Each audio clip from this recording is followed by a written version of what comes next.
ಸಾಲು ಮರದ ತಿಮ್ಮಕ್ಕ ಯಾರಿಗೆ ತಾನೇ ಗೊತ್ತಿರಲ್ಲ ಹೇಳಿ. ಸಾಲು ಮರದ ತಿಮ್ಮಕ್ಕ ಅಂತಲೇ ಅವ್ರ ಹೆಸರಲ್ಲೇ ಇದೆ.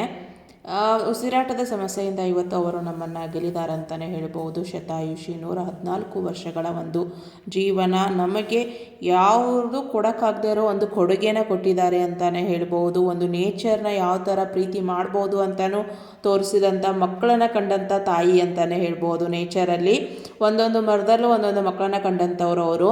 ಇವರು ನಮ್ಮ ಕರ್ನಾಟಕದವರು ಅಂತ ಹೇಳ್ಕೊಳ್ಳೋದಕ್ಕೆ ನಮಗೆ ಒಂದು ಹೆಮ್ಮೆ ಅಂತಲೇ ಹೇಳ್ಬೋದು. ಸೊ ಉಸಿರಾಟದ ಸಮಸ್ಯೆಯಿಂದ ಅವರು ಮಧ್ಯಾಹ್ನ 12 ಗಂಟೆಗೆ ಇವತ್ತು ನಮ್ಮನ್ನು ಅಗಲಿದ್ದಾರೆ ಜಯನಗರದ ಒಂದು ಖಾಸಗಿ ಆಸ್ಪತ್ರೆಯಲ್ಲಿ. ಅವರು ಒಂದು ಗುಬ್ಬಿ ಇದರಲ್ಲಿ ಹುಟ್ಟಿದ್ದು ತುಮಕೂರಿನ ಜಿಲ್ಲೆಯ ಗುಬ್ಬಿ ತಾಲೂಕಿನವರಾಗಿದ್ದು 1911. ಇವಾಗ ಅವರಿಗೆ 114 ವರ್ಷ, ಅದೇ ಶತಾಯುಷಿ ಅಂತಲೇ ಹೇಳ್ಬೋದು. 114 ವರ್ಷ. ಅವರು ಒಂದು ಹುಲಿಕಾರ ಜಿಲ್ಲೆ ಚಿಕ್ಕಯ್ಯನನ್ನು ಆಗ್ತಾರೆ ಎಂದು ಏನೋ ಒಂದು ದುರದೃಷ್ಟವಶ ಅವ್ರಿಗೆ ಮಕ್ಕಳಾಗಲ್ಲ. ಸೊ ಇವಾಗ ತುಂಬ ಜನ ನೋಡಿರ್ತೀವಿ ನಾವು, ಮಕ್ಕಳಾಗಲ್ಲ ಅಂದರೆ ಅವರು ಒಂದು ಅದಕ್ಕೆ ಕೊಂಡಂಥ ದಾರಿ ಯಾರಿಗೂ ಹೊಳೆಯೋದೇ ಇಲ್ಲ ಅನ್ಕೋತೀನಿ. ಆ ಥರದ ಒಂದು ದಾರಿ ಅವರು. ಆ ಒಂದು ನೋವನ್ನು ಮರೆಯೋದಕ್ಕೆ ರಸ್ತೆ ಬದಿಯಲ್ಲಿ ಅವರು ಆಲದ ಮರದ ಸಸಿಗಳನ್ನು ನೆಡ್ತಾ ಇದ್ರಂತೆ. ಅವ್ರ ಗಂಡನೂ ಅದರದ್ದೇ ಒಂದು ಕಸಿ ಮಾಡಿಬಿಟ್ಟು ಆಲದ ಮರದನ ಒಂದು ಇದನ್ನು ಮಾಡ್ತಾ ಇದ್ರಂತೆ. ಅವುಗಳನ್ನು ನೆಟ್ಟು ಅವುಗಳನ್ನು ಮಕ್ಕಳಂತೆ ಭಾವಿಸಿ ನೀರು ಹಾಕಿ ಅವುಗಳನ್ನು ಬೆಳೆಸಿ ಅವರು ಏನಂತಾರೆ, ಯಾರು ಕೊಡೋಕ್ಕಾಗದೇ ಇರೋ ಕೊಡುಗೆ ಅಂತಲೇ ಹೇಳ್ಬೋದು. ಒಂದು ನಮ್ಮ ಒಂದು ನೇಚರ್ಗೆ ಅಥವಾ ನಮಗೆ ಮುಂದೆ ಬರುವಂಥ ಒಂದು ಜನರೇಷನ್ಗೆ ಅವರು ಕೊಟ್ಟಂಥ ಕೊಡುಗೆ, ಅವರನ್ನು ಏನಂತಾರೆ ಯಾವ ಥರ ನೆನಿಬೇಕು ಅಂತಲೂ ನಿಜವಾಗ್ಲೂ ಗೊತ್ತಾಗಲ್ಲ. ವೃಕ್ಷ ಮಾತೆ ಅಂತಲೇ ಕರೀತಾರೆ ಅದಕ್ಕೆ. ಯಾರನ್ನು ಹೇಳ್ತಾರೆ ಹೇಳಿ, ಇವಾಗ ಯಾರು ಮರದಲ್ಲಿ ಮಕ್ಕಳನ್ನು ಕಂಡುಕೊಳ್ತಾರೆ?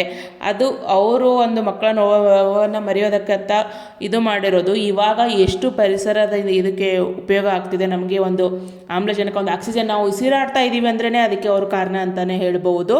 ಅದಕ್ಕೆ ಅವರಿಗೆ ತುಂಬಾ ಒಂದು ಪ್ರಶಸ್ತಿಗಳು ಬಂದಿದೆ. ಪದ್ಮಶ್ರೀ ಕೊಟ್ಬಿಟ್ಟು ಒಂದು 2019ರಲ್ಲಿ ಪದ್ಮಶ್ರೀ ಕೊಟ್ಬಿಟ್ಟು ಗೌರವಿಸಲಾಗಿದೆ. ಕೇಂದ್ರೀಯ ಇದರಿಂದ ಡಾಕ್ಟರೇಟ್ ಒಂದು ಪದವಿನೂ ಬಂದಿದೆ ಅವರಿಗೆ. ಪ್ರತಿಷ್ಠಿತ ನಾಡೋಜ ಪ್ರಶಸ್ತಿ ಬಂದಿದೆ.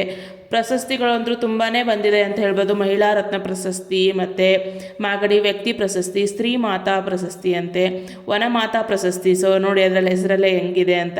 ಪಂಪಾಪತಿ ಪರಿಸರ ಪ್ರಶಸ್ತಿ ಅಂತ ಬಂದಿದೆ. ಕರ್ನಾಟಕ ಕಲ್ಪವಲ್ಲಿ ಪ್ರಶಸ್ತಿ ಕಲ್ಪವಲ್ಲಿ ಅನ್ನೋದು. ಮತ್ತು ತುಂಬಾ ಬಾಬಾ ಸಾಹೇಬ್ ಅಂಬೇಡ್ಕರ್ ಪ್ರಶಸ್ತಿ ಬಂದಿದೆ. ಇದು ಒನ್ ಆಫ್ ದ ಏನಂತಾರೆ ದೊಡ್ಡ ಒಂದು ಪ್ರಶಸ್ತಿ ಅಂತಲೇ ಹೇಳ್ಬೋದು. ಈ ಥರ ಡಾಕ್ಟರೇಟು ಮತ್ತು ಪದ್ಮಶ್ರೀ ಮತ್ತು ಏನು ತುಂಬಾ ಒಂದು ಒಳ್ಳೆ ಮಹಿಳಾ ರತ್ನ ಪ್ರಶಸ್ತಿ ಅನ್ನೋದು, ರಾಜ್ಯೋತ್ಸವ ಪ್ರಶಸ್ತಿ, ಈ ಥರ ತುಂಬ ಪ್ರಶಸ್ತಿಗಳನ್ನು ಗಳಿಸಿ ಒಂದು ನೇಚರು ಒಂದು ಮುಂದಿನ ಪೀಳಿಗೆಗೆ ಒಂದು ಏನೋ ಥರ ತಮ್ಮ ಕೊಡುಗೆ, ಮುಂದಿನ ಪೀಳಿಗೆನ ಒಂದು ನೇಚರ್ಗೆ ಒಂದು ಇದನ್ನು ಕೊಟ್ಟಿರುವಂಥ ವೃಕ್ಷ ಮಾತೆ ಅವರು ಇವತ್ತು ನಮ್ಮನ್ನೆಲ್ಲ ಅಗಲಿದ್ದಾರೆ. ಅದು ಒಂದು ತುಂಬಲಾರದ ನೋವು ಅಂತಲೇ ಹೇಳ್ಬೋದು. ಅವರು ಒಂದು ವೃಕ್ಷಗಳಲ್ಲಿ ಅವರ ಮಕ್ಕಳನ್ನು ಕಂಡುಕೊಂಡ್ರು, ಇವತ್ತು ಅಗಲಿದ್ದಾರೆ. ಆ ವೃಕ್ಷಗಳಲ್ಲಿ ನಾವು ಅವರನ್ನು ನೋಡಬೇಕು ಅನ್ನೋದು ಒಂದು ನನ್ನ ಇದು. ಸೊ ಅವರನ್ನು ಅಲ್ಲಿ ಕಾಣ್ತೀವಿ. ಅವರು ಆ ವೃಕ್ಷಗಳ ಮೂಲಕ ಅಥವಾ ಒಂದು ನೇಚರ್ ಮೂಲಕ ನಮ್ಮ ಜೊತೆ ಯಾವಾಗಲೂ ಜೀವಂತವಾಗಿರ್ತಾರೆ ಅಂತ ಹೇಳ್ಬೋದು.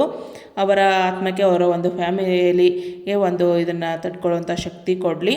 ನಮಗೆ ತಾಯಿ ವೃಕ್ಷ ಮಾತೆನೇ ಅಂತ ಹೇಳ್ಬೋದು ಸಾಲು ಮರದ ತಿಮ್ಮಕ್ಕ.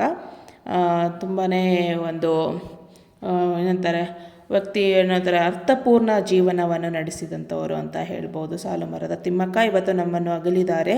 114 ವರ್ಷಗಳ ಒಂದು ಜೀವನ.